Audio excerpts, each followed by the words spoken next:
It is Friday, August 14th, 2026, and this is The High Road, Logistics and Leadership.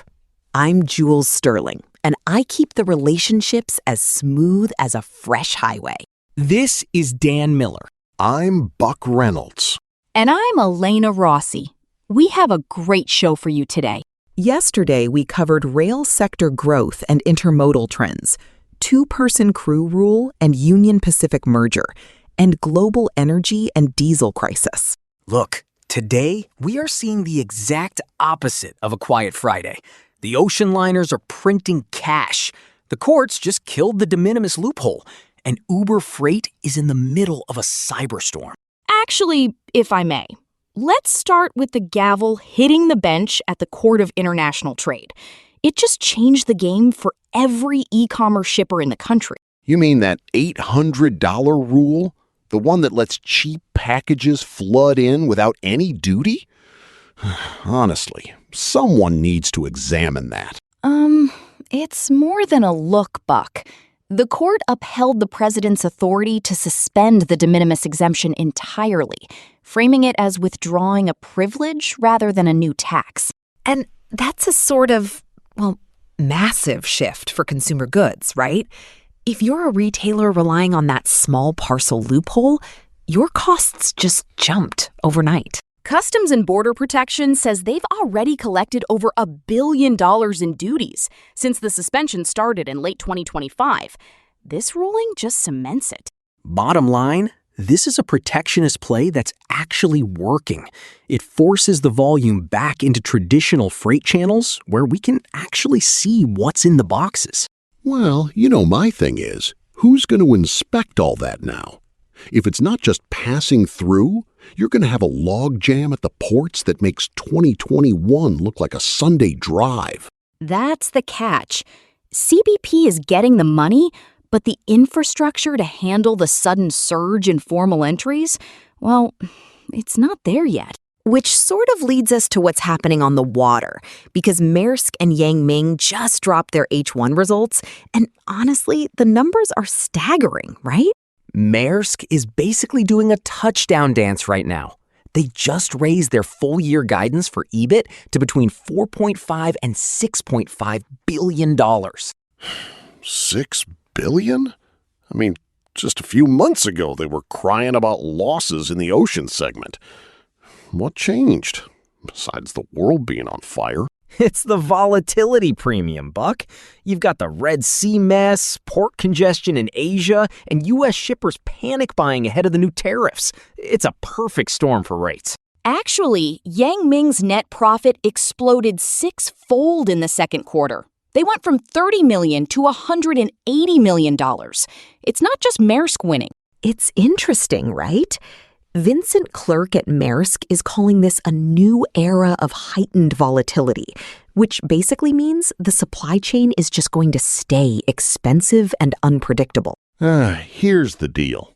They call it volatility, but I call it the carriers finally having the leverage again. They're riding the chaos to the bank while my drivers are stuck in port lines. Look, it's a high-stakes chess game.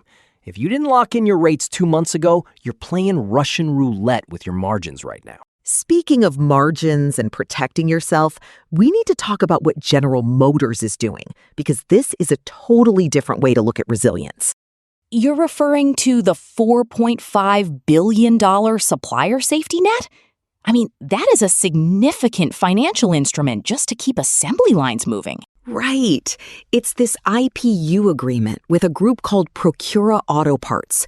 Basically, JP Morgan and Santander are funding a stockpile of critical parts so GM doesn't run out. So, let me get this straight.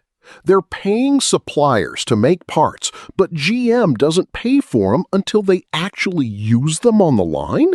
Exactly. It's a sort of just-in-case strategy that doesn't sit on GM's balance sheet until the last second. It keeps the suppliers liquid so they don't go belly up. That's a Pro Bowl move.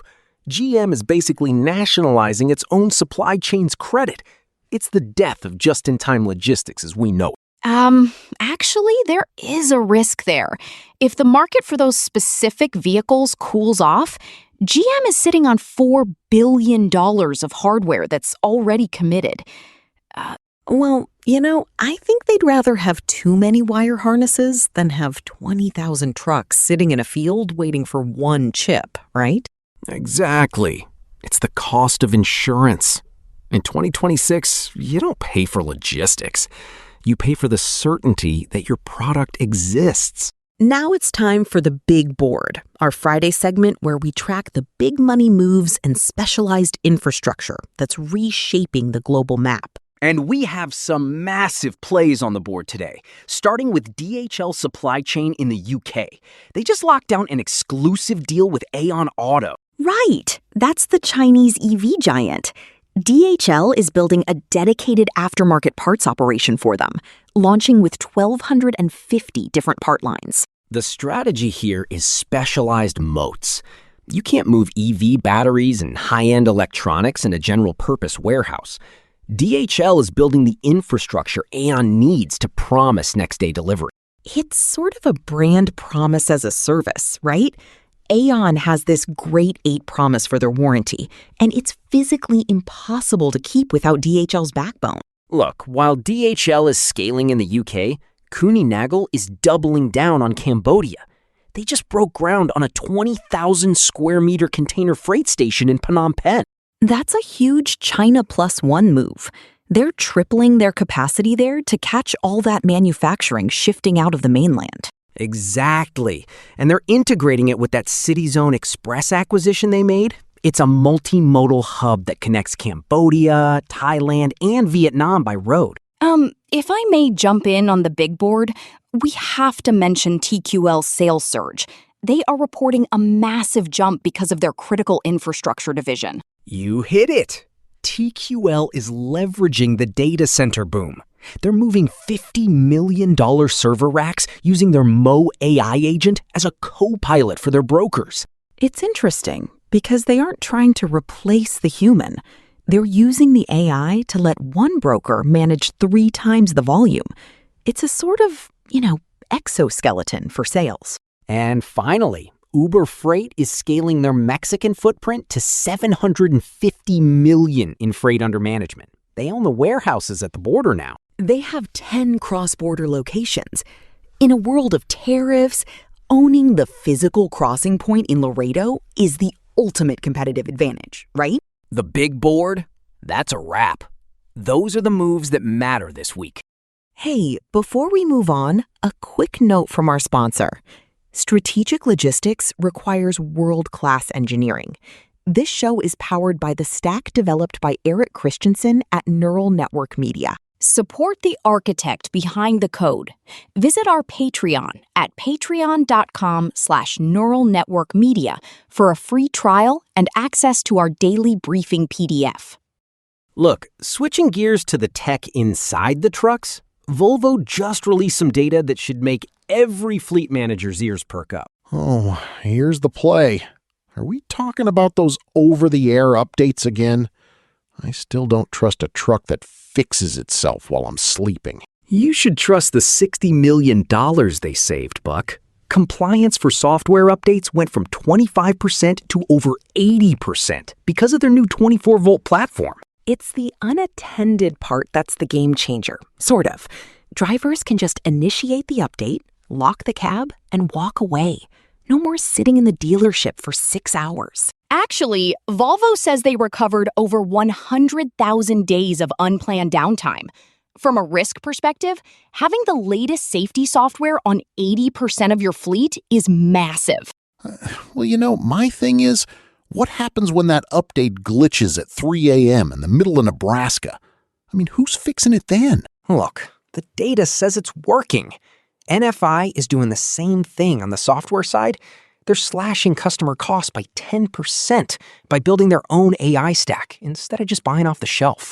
It's really a results-oriented era now, right? We're past the cool pilot project phase.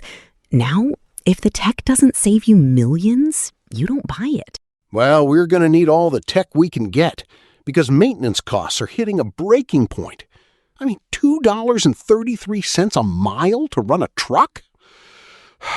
That's the new A-Tree report, Buck. Repair and maintenance costs rose nearly 9% year over year. For Class 8 trucks, we're at 20 cents a mile just for maintenance. And it's those aging assets. Geotab says trucks from the 2021 home delivery boom are hitting a retirement cliff. They're over 10 years old and eating 33% of the service budget. It's a sort of pandemic echo, right? We bought everything we could find 4 years ago, and now the bill is coming due all at once. Actually, the bigger issue is the technician shortage. We are short 100,000 mechanics. You can have all the AI you want, but you still need a human to turn the wrench. That's why these fleets are pivoting to operational AI. They aren't just fixing things, they're using data to predict a failure before the driver even sees a check engine light. I can still smell a failing wheel bearing before any sensor, but I suppose the new kids need the help. Speaking of the new kids, Buck, there is a literal war going on over who gets to see their data. 22 states just sued the DOT and Homeland Security. Oh, I saw this. The feds want the whole CDLIS database, right? All 17 million commercial driver records, including Social Security numbers. Actually, the states are calling it a shadow database.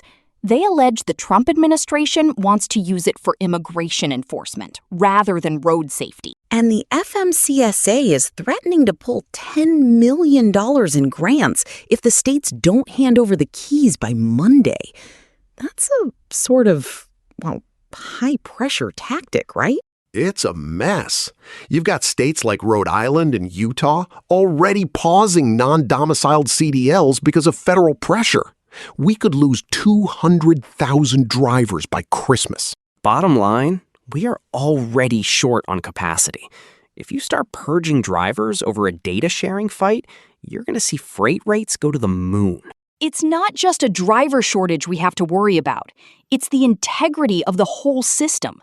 Have you guys seen the Helix report on Uber Freight? This is our main story for the day, and it is sort of terrifying, actually.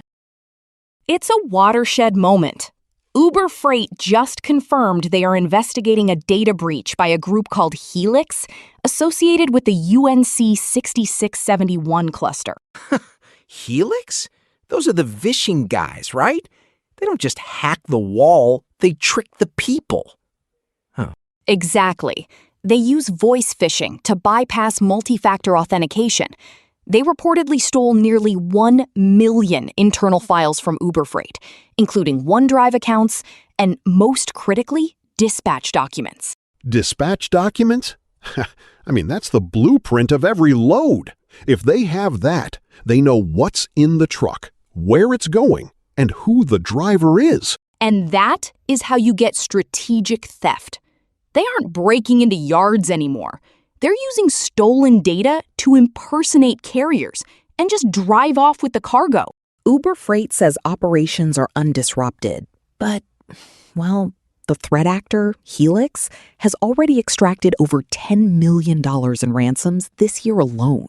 Look, this connects directly to the freight rate paradox we're seeing. We have record high contract rates, over $3 a mile for dry van, even though volumes are dropping. How does that work? If there's less freight, why are we paying $3 a mile? Because capacity is terrified. Between cyber risk, insurance spikes, and the CDL purge we just talked about, carriers are walking away from anything that isn't high-margin contract freight. Actually, DAT reports reefer rates hit $3.29 a mile. The truckload volume index fell 6%. However, the tender rejection rate is still triple the 2025 level. Shippers are sort of, buying their way out of volatility. They'd rather pay a premium for a carrier they trust than risk their load getting stolen by a Helix impersonator on the spot market. Here's the deal. Reliability is the only product that sells in a market like this. If you can't prove your digital house is in order, No one's giving you a high-value load. My thing is, if Uber Freight can be breached, who is actually safe? They are the tech-heavy player. If their OneDrive is open, every mid-size brokerage should be sweating. Bottom line, security is now a line haul expense. You're not just paying for fuel and tires, you're paying for the cybersecurity stack that keeps your files out of Helix's hands. It's a sort of paradigm shift, right? We used to worry about black ice in Wyoming. Now we worry about a voice phishing call from a guy pretending to be IT. Give me the black ice any day. At least I can see that coming with a pair of headlights and a bit of common sense. Common sense is no longer a sufficient defense, Buck. The convergence of physical theft and digital fraud is the defining risk of 2026. Look, the winners in this market are the ones like Assertus, who just bought Fisher Shipping. They are specializing. They are getting so deep into a niche, like auto hauling, that a general hacker can't easily replicate their operations. It's a sort of capability over capacity shift, right? Shippers don't want a truck. They want a solution that won't end up on a dark web auction site. Exactly. It's a high-stakes game, and the board just got a lot more complicated. That's all for today's High Road Logistics and Leadership. We've seen record rates, massive breaches, and a shipping industry that's learning to love volatility, or at least how to charge for it. Great show. See you Monday. Stay safe out there. Keep your data secure. And remember, in a world of code, don't forget to shake a hand once in a while.